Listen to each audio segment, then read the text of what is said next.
Guten Abend, liebe Zuschauerinnen und Zuschauer, und herzlich willkommen zum Jungfrau-Zeitung Panorama. Heute in der Sendung haben wir für euch der erste Rinderberglauf in Zweisimmen hat stattgefunden und die Plattform Hasital hat zum zweiten Mal das Repair Café organisiert. Gerade zum Start blicken wir ins Berner Oberland. Wir haben 3 kurze News für euch vorbereitet. Die Skischulleiter schauen optimistisch in die kommende Saison. Die Corona-Pandemie setzt der Tourismusbranche noch immer zu. Und gleich sind Pascal Frey von der Skischule Adelboden und der Marcel Homberger von der Skischule Kleine Scheidegg überzeugt, dass auch in diesem Jahr eine sichere Schneesportsaison möglich ist. Der Fahrplanentwurf 2021 hat in den Einwohnern von Leissigen die Hoffnung geweckt, dass die Züge zukünftig doch noch in ihrem Bahnhof werden halten. Grossrätin Sabina Geissbühler hat bei der Bau- und Verkehrsdirektion nachgefragt. Doch leider hat der Kanton die Hoffnung zunichte gemacht. Am kommenden Freitag bis Sonntag werden die Weichen in der Nähe der Bahnhöfe Spiez und Interlaken Ost ersetzt. Somit werden das ganze Wochenende auf dieser Strecke keine Züge verkehren.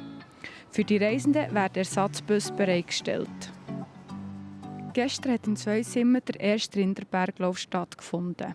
64 Teilnehmende mussten 13 Kilometer und 1111 Höhenmeter erklimmen. Die letzten Meter sind sie sogar im Schnee gesäckelt. Gina Krückel war bei diesem völlig neuen Sportereignis dabei. Wie sind Sie auf die Idee gekommen, um diesen Lauf zu organisieren? Wir haben in den letzten 3 Jahren immer einen kleinen Lauf gemacht, eine Simmenlaufserie im Sommer. Und das ist jetzt wie so vieles wegen Corona ins Wasser gefallen. Und nachher haben wir gedacht, bei einem Spaziergang einfach gedacht, das wäre cool, einen Berglauf hier rauf zu machen. Was war die grösste Herausforderung in Ihrer Planung? Sicher jetzt das Corona-Schutzkonzept, also das einzuhalten und auch ein bisschen die Strecke ausfindig zu machen. Aber sonst muss ich sagen, ich kann auf so einen super Helferstab zurückgreifen. Und das hat sehr erfahrene Bergläufer dabei, sehr erfahrene Trailrunner dabei. Die leben für das und haben mich dann supportet und unterstützt, was sie noch mehr können. Und das war eigentlich das Gute. Von dem her eigentlich könnte es ganz entspannt angehen. Aber Sie sind nicht so entspannt? Ja, also die letzten 3 Tage bin ich nicht sehr entspannt gewesen, aber jetzt muss ich sagen, jetzt bin ich langsam entspannt. Es läuft. Vom Hausberg in Zweisimmen kommen wir auf Meiringen. Die Plattform Hasital hat zum zweiten Mal das Repair Café organisiert. Talentierte Bastler und Handwerker sind zusammengekommen und haben aus kaputten Gegenständen neue, brauchbare Ware gemacht. Die freiwilligen Helferinnen und Helfer wollen so am Dorf etwas zurückgeben. Janik Müllemann war bei dieser tollen Sache dabei. Ich heiße Ivana Thalmann. Ich bin von Meiringen, Willingen. Ich flicke hier Sachen aus dem textilen Bereich, also Hosenflicken, Reissverschlüsse. Da muss man schauen, wie es von der Zeit her lenkt, aber einfach Löcher stopfen, Knöpfe annähen. Alles, was man möglichst noch einmal brauchen kann. Ich gebe Schule, Textilwerker Oberstufe. Mir ist es wichtig, dass man nicht immer alles fortschiesst. Die Schüler müssen also in der 9. Klasse so etwas flicken. Ist egal was, aber geflickt wird. Und mir ist es schade, wenn man eben alles fortschiesst, nur weil es einen kleinen Defekt hat. Das hier wäre kaputt. Okay. Genau.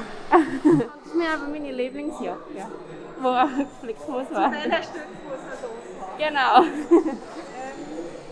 Muss ich jetzt schnell schauen?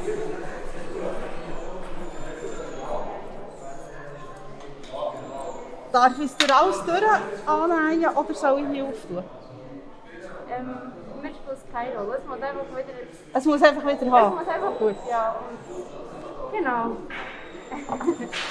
Dann tun wir doch das Dreifachhalter einfach durch alles durch annähen. Ich war schon am letzten Repair-Tag dabei. Mir denkt, das ist eine gute Sache, dass man einfach mal den Leuten helfen kann, etwas zu flicken, dass sie es wieder brauchen können. Und das andere ist, dass ich im Dorf eigentlich auch etwas zurückgeben will, wenn ich schon da wohne, dass man die Leute auch aufmerksam machen. Meldet nach Neumann, man kann das flicken und dann könnt ihr wieder Freude dran haben. Und irgendein Flick sieht man ja. Da hast du einfach einen Winkel drin. Ja, das ist gut. Also, tipptopp. Ich bin hier doch wieder. Ja, sehr gerne. Voilà, bis dann. Man kann sich definitiv ein Vorbild nehmen an dieser tollen Sache. Das war es vom heutigen Jungfrau-Zeitung Panorama. Die Kollegen von Meteo News präsentieren euch jetzt noch das Wetter. Jetzt wünsche ich euch noch ganz einen schönen Abend, eine gute Woche und merci vielmals für zuzuschauen. Tschüss zusammen. Das Wetter wird euch präsentiert von Interlaken Tourismus. Das ist Ihre Jungfrau-Zeitung Wetter für das Berner Oberland. Herzlich willkommen. Ja, auf der Vorderseite von einem Tief über Irland wird aus Südwesten milde und recht trockene Luft in die Schweiz geführt. Zudem stellt sich über dem Alpenraum auch noch eine Föhnströmung am morgigen Dienstag und die wird am Mittwoch noch verstärkt. Ja, wir starten den Morgentag mit teils ein bisschen Nebel, der löst sich dann tagsüber auf und sonst haben wir einen freundlichen Mix aus hohen Wolken und Sonne.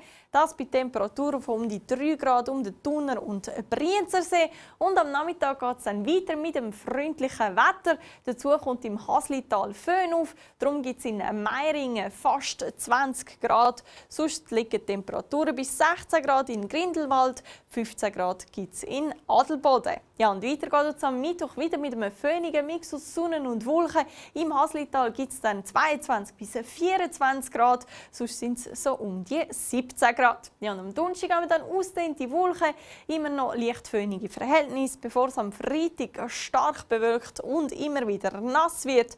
Und auch am Samstag wird es wahrscheinlich wechselhaft mit Schauer, bevor es dann am Sonntag wahrscheinlich recht sonnig wird. Ja, das war es vor dem Jungfrau-Zeitung Wetter für das Berner Oberland. Ich wünsche Ihnen weiterhin ganz einen schönen Abend.